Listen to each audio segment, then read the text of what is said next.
Bismillahirrahmanirrahim. Salam alaikum wa rahmatullah. Mes chers élèves, bonjour et bienvenue dans une nouvelle vidéo, Inch'Allah, dans laquelle je vais corriger les exercices que je vous ai donnés la dernière séance, ou bien dans la dernière vidéo. Il s'agit de la série des exercices concernant les deux leçons, bien les trois, la cause, exprimer la cause, la conséquence, la condition et aussi l'hypothèse. Alors, ici, Inch'Allah, je vais essayer de corriger la totalité des exercices, sauf que je vais essayer seulement de corriger quelques phrases, vu que les exercices sont trop chargés. Les phrases concernées, ce sont les suivantes ici devant vous. Alors, pour corriger, Inch'Allah, j'ai essayé de vous segmenter les expressions ici, les expressions de conséquence. Dans le premier exercice, il s'agit de exprimer la conséquence entre les deux propositions. Alors, on a vu tant d'expressions de conséquences, comme par exemple tellement que, si que, tant que, au point que, de telle sorte que, de manière que, etc. Et on a dit que la différence entre eux, c'est seulement dans la conjugaison ou bien dans le mode utilisé. C'est clair? Alors voilà, je vais essayer, Inch'Allah, de relier les deux propositions à travers ou bien en utilisant une expression de conséquence parmi les suivants. Prenons par exemple la première phrase, je ne suis pas allé à l'école, je suis malade. Je vais chercher la cause et je vais chercher la conséquence. Pourquoi je ne suis pas allé à l'école? Parce que je suis malade. Et pour savoir la conséquence, je pose la question, par quelle conséquence je suis malade, alors je ne suis pas allé à l'école?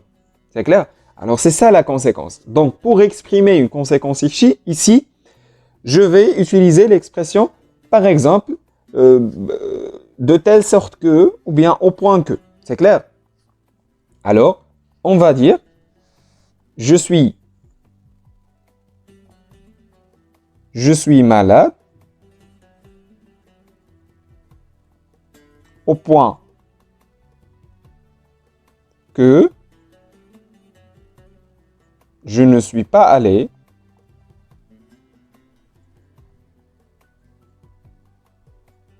à l'école. Voilà. Alors voilà notre première phrase. Je suis malade au point que je ne suis pas allé à l'école. Très bien. J'ai utilisé par exemple au point que. Voilà l'expression au point que. Et si vous cherchez dans votre règle, au point que est toujours suivi d'un indicatif, alors je garde la même conjugaison. Il est bavard, il ne sait pas garder un secret. Il est bavard, il ne sait pas garder un secret. Alors, je vais reposer la question. Pourquoi il ne sait pas garder un secret? Parce qu'il est bavard. Alors, voilà la cause et voilà la conséquence. C'est clair? La même chose ici. Je ne suis pas allé à l'école parce que je suis malade. Alors ici, il ne sait pas garder un secret. Pourquoi? Parce qu'il est bavard. Je vais utiliser une autre, par exemple, si que, par exemple, une autre expression de conséquence. Et je vais dire, il est si bavard qu'il ne sait pas garder un secret. C'est bon? Il est si bavard qu'il ne sait pas garder un secret. Ou bien, voilà, il est si bavard qu'il ne sait pas garder un secret. On a essayé de relier les deux propositions à travers une expression. Ou bien je peux dire par exemple, il est bavard de telle sorte qu'il ne sait pas garder un secret. C'est clair? Voilà notre expression de conséquence. Il est si bavard que. C'est bon? Il travaille bien, il a réussi. Je pose la question pourquoi et par quelle conséquence? Alors, il travaille bien. C'est ça la cause. Il a réussi. C'est ça la conséquence. C'est ça le résultat. Alors, je vais utiliser une expression. Il travaille si bien, par exemple, qu'il a réussi. Ou bien, il travaille tellement bien qu'il a réussi. C'est bon? Alors, je vais dire ici, il travaille tellement bien qu'il a réussi. Voilà. Et voilà notre expression. Il travaille tellement bien qu'il a réussi. La tempête est forte. Elle a renversé le bateau. Elle a renversé le bateau. Je repose la question pourquoi et par quelles conséquences la tempête est forte. Elle a renversé le bateau. Pourquoi le bateau est renversé? Parce que la tempête est forte. Alors, je vais utiliser une expression par exemple et je vais dire la tempête par exemple est forte de manière que, c'est bon, de manière qu'elle renverse le bateau. Pourquoi? Parce que si je reviens à la règle et je cherche de manière que elle appartient à quel type d'expression, de conséquence, je vais trouver qu'elle appartient au type après lequel on conjugue le verbe au subjonctif. C'est clair? Alors je vais dire la tempête. La tempête est forte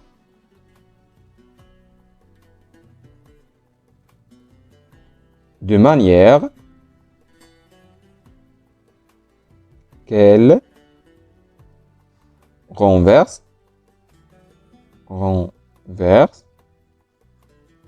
le bateau.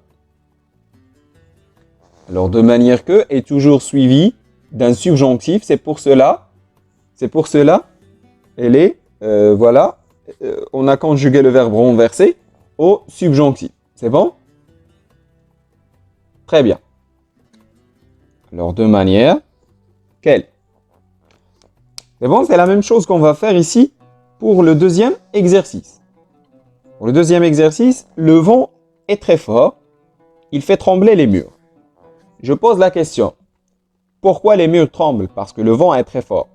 Alors le résultat de cette cause, c'est qu'il fait trembler les murs. Et je suis obligé d'utiliser si bien que. Ah, si bien que, c'est la même chose que si que. C'est clair, seulement on a un autre adverbe. Alors, le vent est très fort. Il fait trembler les murs. Qu'est-ce que je peux mettre ici? On va dire, par exemple, le vent est si très fort qu'il fait trembler les murs. Ou bien, le vent est si bien fort qu'il fait trembler les murs. Pourquoi on doit annuler soit très soit bien? Parce que ce sont les deux adverbes. On ne peut pas dire le vent est si bien très fort qu'il fait trembler les murs. C'est bon? Alors on va mettre ici le vent est si fort qu'il fait trembler les murs. Les murs. Voilà notre expression ici. C'est si que. Si je veux additionner le bien ici, je vais dire le vent est si bien fort qu'il fait trembler les murs. Tout le monde l'aime, il est gentil. Pourquoi tout le monde l'aime? Parce qu'il est gentil. Et quel est le résultat de sa gentillesse ici? C'est que tout le monde l'aime. Alors, on va commencer par il est gentil. Et on va dire il est tellement gentil que tout le monde l'aime. Il est tellement gentil. Toujours, on essaie d'introduire ici un adjectif entre tellement et que. C'est bon? Alors, on va dire, il est tellement gentil que tout le monde l'aime. La dernière phrase, il est très gentil, je peux lui faire confiance. On va faire la même chose. Il est si gentil que je peux lui faire confiance. Alors, il est si gentil que je peux lui faire confiance. Très bien. Alors comme ça, j'ai corrigé voilà, la majorité des phrases dans le premier et le deuxième exercice. Voilà votre correction comme ça. La même chose que vous allez faire pour les autres phrases. Vous allez seulement utiliser les expressions comme ils sont, sauf que vous devez faire attention aux conjugaisons des verbes, que ce soit au subjonctif, soit à l'indicatif. Deuxièmement, de savoir comment poser les adjectifs entre les expressions et le que, par exemple. C'est clair? Fort, gentil, gentil, etc. Nous avons bien, bavard. Donc, il faut savoir comment les poser. Pour le troisième exercice, nous avons, comme vous voyez ici, relie les propositions suivantes en utilisant les subordonnées de cause qui sont entre parenthèses. Très bien. J'ai renoncé à mon voyage, je n'ai pas d'argent. C'est parce que. Alors, quand j'ai un exercice, que soit pour la cause ou bien la conséquence, un exercice de cause ou bien de conséquence, nous sommes habitués à poser la question, soit comment, ou bien, non, soit pourquoi, soit par quelle conséquence. Alors, ici, puisque je parle de la cause, je pose la question pourquoi. J'ai renoncé à mon voyage, pourquoi? Parce que je n'ai pas d'argent. Mais ici, j'ai l'expression c'est parce que. Alors, je dois commencer par la cause. Je n'ai pas d'argent, c'est parce que j'ai renoncé à mon voyage. C'est clair? Et ici, déjà, c'est une expression avec laquelle le verbe se conjugue à l'indicatif. Donc, on va garder la même conjugaison. Donc, je n'ai pas d'argent. C'est parce que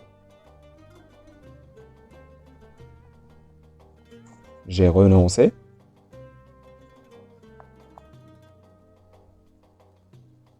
à mon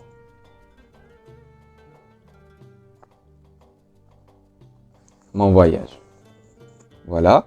Voilà notre expression. C'est parce que. Et la subordonnée de cause, c'est parce que je n'ai pas d'argent. C'est clair? Voilà la cause. Il frissonne, il a de la fièvre. Et j'ai l'expression à cause de. Où est la cause? Ici, dans cette phrase. Si je pose la question pourquoi, vous allez me répondre par il a de la fièvre. Il frissonne. C'est comme si je dis par exemple il tremble. Il a de la fièvre. Pourquoi il frissonne? Il a de la fièvre. Et on sait bien que l'expression à cause de ici, elle est toujours suivie d'un nom. Elle est toujours suivie d'un nom. Alors je vais chercher le nom ici que je peux additionner ou bien mettre devant à cause de. C'est tout simplement la fièvre. Alors je vais dire, il frissonne à cause de la fièvre. C'est clair? Il frissonne à cause de la fièvre. Il frissonne à cause de la fièvre. Voilà notre expression. Grâce à et à cause de sont toujours suivis d'un nom. Faites bien attention à ceci. Et voilà notre cause. Le bataille meurt, la sécheresse se prolonge. Tout simplement, nous avons comme, et on sait bien que comme s'utilise toujours dans le début de la phrase. Alors, on va dire, comme la sécheresse se prolonge, le bataille meurt. Comme la sécheresse, vous savez, la sécheresse, le jafaf, comme la sécheresse se prolonge, le bataille meurt. Très bien. Voilà notre expression de cause. Et voilà la subordonnée causale. La sécheresse se prolonge. Alors on va dire comme la sécheresse se prolonge, le bataille meurt. Quatrième phrase, il tremble, il a peur. Même exercice, à cause de. Alors à cause de est toujours suivi d'un nom. Alors on va dire, il tremble, pourquoi? Parce qu'il a peur. il tremble à cause de, le nom ici peur, c'est la peur. Alors on va dire, il tremble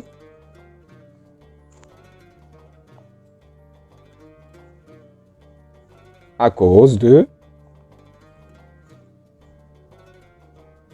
la peur. Il tremble à cause de la peur. Voilà, donc l'expression de cause, c'est à cause de. Il est toujours suivi d'un nom, la peur. Et la subordonnée causale, ici, c'est il a peur. Très bien. Alors, j'espère que ceci soit très visible ou bien visible d'une manière efficace. Établissez le rapport de cause entre les deux phrases syntaxiques. Ici, ils nous n'ont pas donné d'expression. Alors, il faut qu'on choisisse. Par exemple, on va utiliser quelques expressions de cause directement. Par exemple, l'accidenté a succombé. Il n'a pas reçu à temps les soins nécessaires. L'accidenté a succombé. Il n'a pas reçu à temps les soins nécessaires. Alors, on va utiliser une expression de cause. Par exemple, ici, sous prétexte que. C'est clair? Et on va dire, où est la subordonnée de cause? C'est il n'a pas reçu à temps les soins nécessaires. Pourquoi l'accidenté a succombé? Parce qu'il n'a pas reçu à temps les soins nécessaires. Et on va dire, l'accidenté a succombé sous prétexte qu'il n'a pas reçu à temps les soins nécessaires, tout simplement. Alors on va dire, l'accidenté a succombé sous prétexte qu'il n'a pas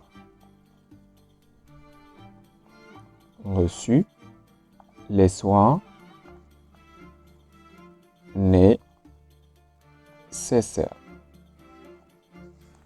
Voilà. L'accidenté a succombé sous prétexte qu'il n'a pas reçu les soins nécessaires. Voilà, sous prétexte que. Le verbe, on le garde toujours comme il est parce que ici, sous prétexte que, il est suivi d'un indicatif.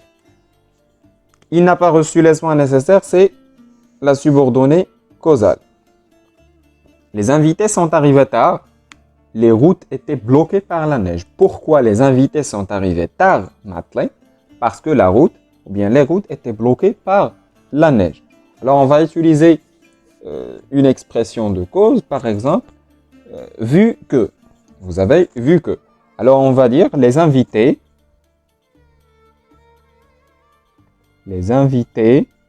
sont arrivés tard, vu que. Attention, on peut mettre vu que au début, c'est clair. On peut dire vu que les routes étaient bloquées par la neige, virgule, les invités sont arrivés tard. C'est la même chose. Vu que les routes étaient bloquées par la neige. Voilà. Alors, vu que c'est l'expression de cause ici, et la subordonnée causale, c'est les routes étaient bloquées par la neige. Je pose toujours la question, pourquoi? Pourquoi les invités sont arrivés tard? Parce que les routes étaient bloquées par la neige. Les élèves n'ont pas compris le sujet de dissertation. Le professeur l'a expliqué rapidement. Je pose la question, pourquoi les élèves n'ont pas compris le sujet de dissertation? Parce que le professeur l'a expliqué rapidement. Alors, la subordonnée causale, c'est parce que, ou bien le professeur l'a expliqué rapidement et je dois additionner une expression. Je peux mettre par exemple puisque. Les élèves n'ont pas compris le sujet de dissertation puisque le professeur l'a expliqué rapidement. Ou bien, puisque le professeur a expliqué le sujet de dissertation rapidement, les élèves ne l'ont pas compris. C'est clair? Je vais mettre la deuxième version puisque vous n'avez jamais entendu. Alors, je vais mettre puisque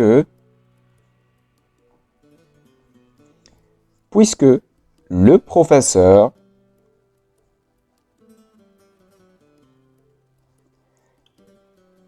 n'a pas, ou bien a expliqué le sujet de dissertation, a expliqué le sujet de dissertation rapidement, a expliqué le sujet de dissertation rapidement, les élèves,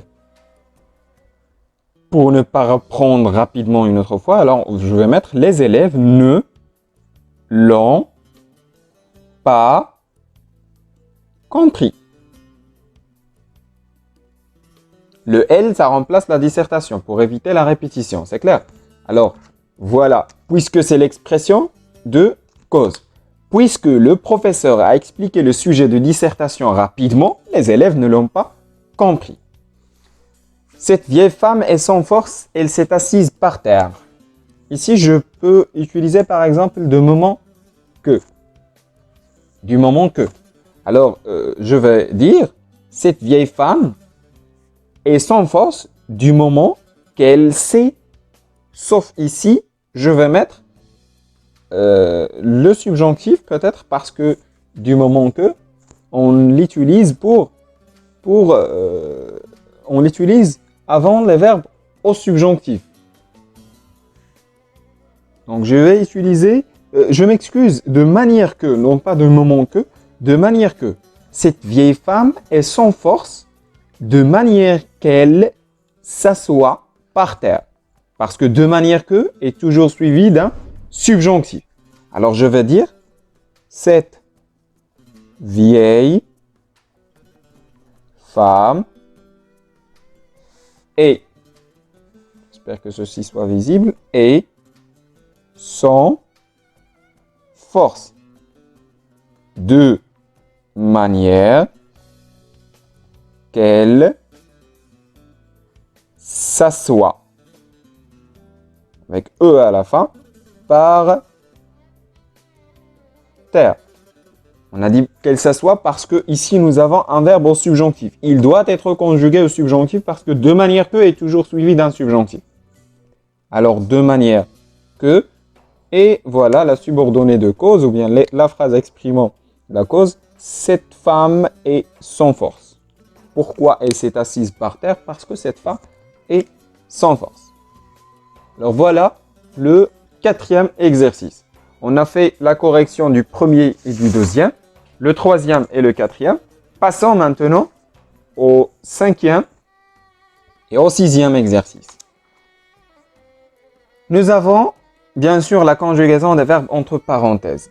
Mais attention, ils sont précédés d'un si. C'est clair? Et si je dis si, je parle de la condition. Deuxièmement, je dois faire attention aux conjugaisons du verbe deuxième. Alors, on va essayer de faire un travail.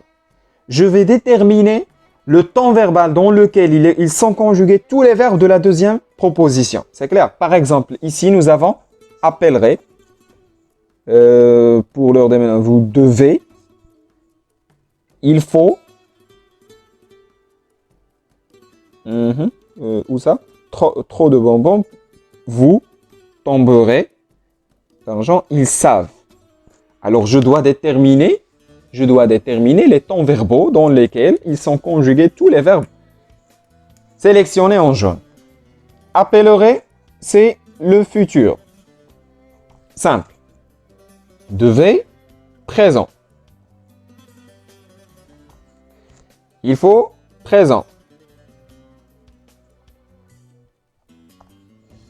Tomberait, futur. Ils savent encore, présent. Voilà. Maintenant, j'ai fait le demi du travail. J'ai connu tous les verbes de la deuxième proposition. J'ai connu les temps verbaux de tous les verbes de la deuxième proposition. Voilà, alors maintenant, qu'est-ce que je vais faire? Je dois conjuguer maintenant directement. Je vais faire le travail suivant. Si je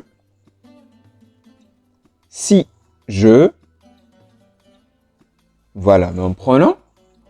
Si je, c'est un verbe pronominal, alors je me. Si je me, plus le verbe perdre.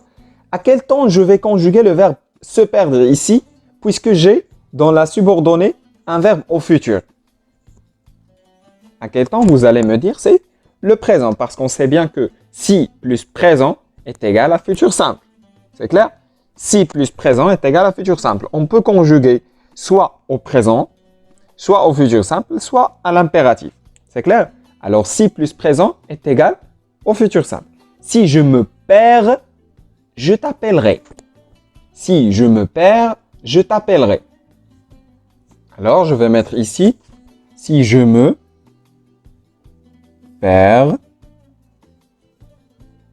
au présent, le verbe se perdre au présent, à la fin, un S. Si je me perds, je t'appellerai.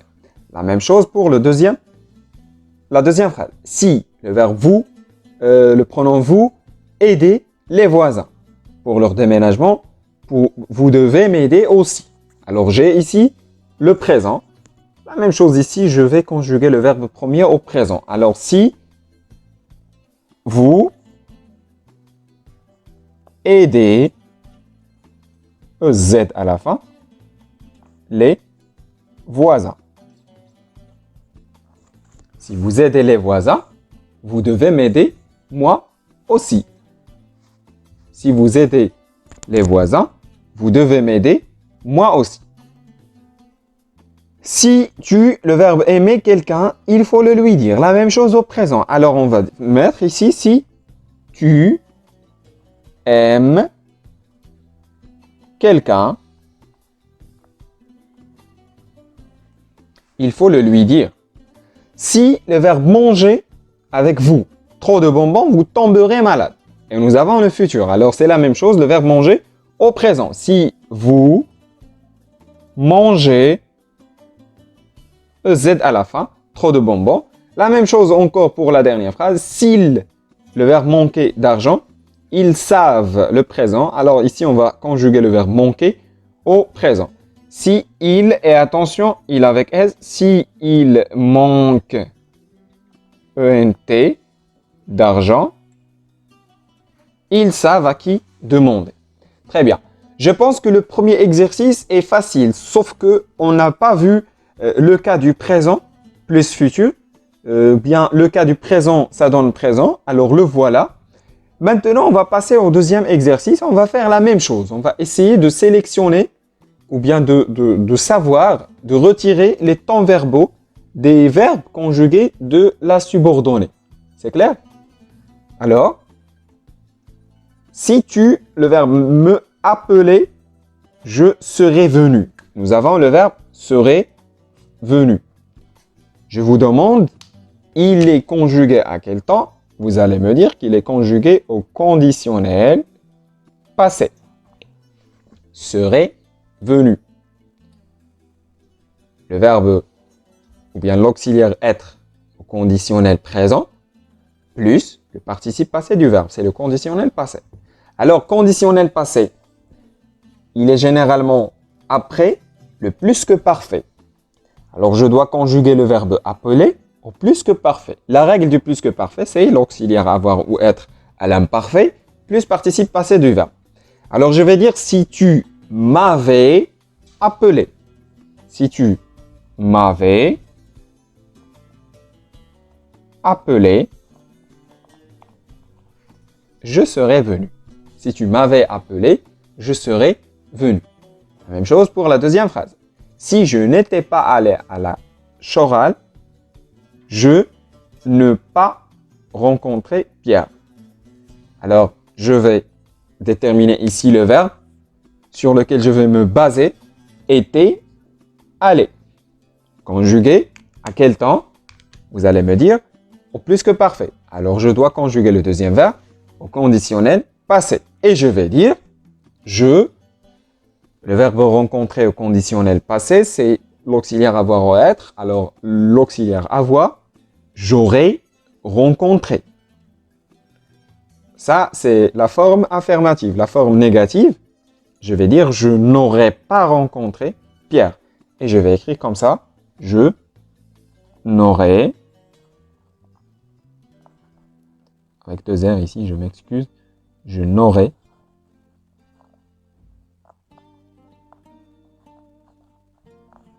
pas rencontré Pierre. Je n'aurais pas rencontré Pierre. Et voilà pour la troisième phrase. Si les poules, le verbe pondre, des œufs hier, nous aurions pu faire des crêpes. Voilà le verbe sur lequel je vais me baser. Aurions pu. Il est conjugué au conditionnel passé. Alors le conditionnel passé est toujours après le plus que parfait.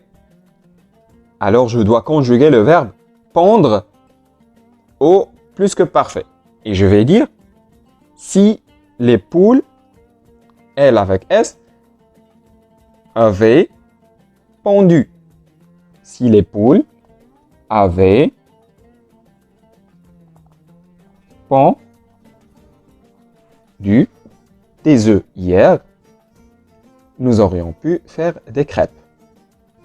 Si nous avions eu de la chance, nous, le verbe gagner, la croisière. Alors, le verbe sur lequel je vais me baser ici, c'est avions eu. C'est le verbe avoir au plus que parfait. Alors, le plus que parfait est toujours suivi d'un conditionnel passé, le conditionnel passé. Alors, je vais dire nous aurions gagné la croisière. Et je vais mettre ici nous aurions gagné la croisière. Alors j'espère ici que tout cela soit trop clair et bien visible. Voilà la correction de vos exercices. J'espère que ceci soit très clair et bien compris.